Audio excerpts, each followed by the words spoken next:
এই টগর ফুল গাছ সারা বছর ফুল দেবে যদি করো এইটুকু যত্ন।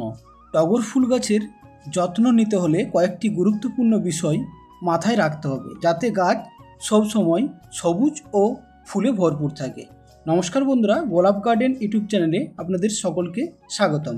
বন্ধুরা, টগর গাছ আংশিক ছায়া ও পূর্ণ রোদ দু জায়গাতেই ভালো হয়, তবে সকালের রোদ বেশি উপকারী। খুব বেশি সরাসরি দুপুরের রোদে পাতায় দাগ পড়তে পারে।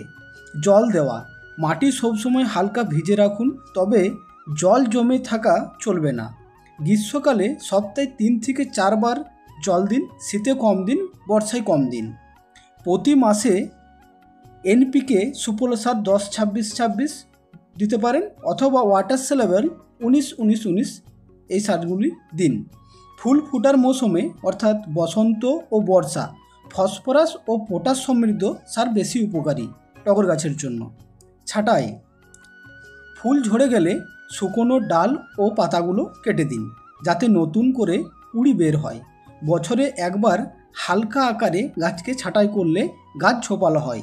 রোগ ও পোকামাকড় নিয়ন্ত্রণ, এফিড, মিলিবাগ বা লাল মাকড় দেখা দিলে নিম অয়েল স্প্রে করুন। ফাঙ্গাস হলে কোপার অক্রিকোরাইড জাতীয় ফাঙ্গিসাইড ব্যবহার করতে পারেন। বন্ধুরা, মাটি প্রস্তুতি, মাটিতে বালি, দোআঁশ মাটি ও জৈব সার অথবা কম্পোস্ট মিশিয়ে নিন। মাটি যেন জল দ্রুত বের করে দিতে পারে তা নিশ্চিত করুন।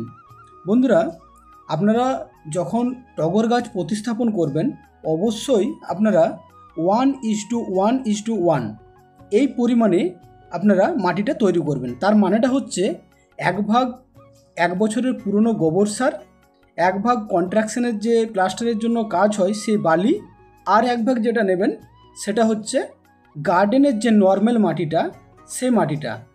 বেলে দোআঁশ মাটি যদি সংগ্রহ করতে পারেন তাহলে ভালো হয়।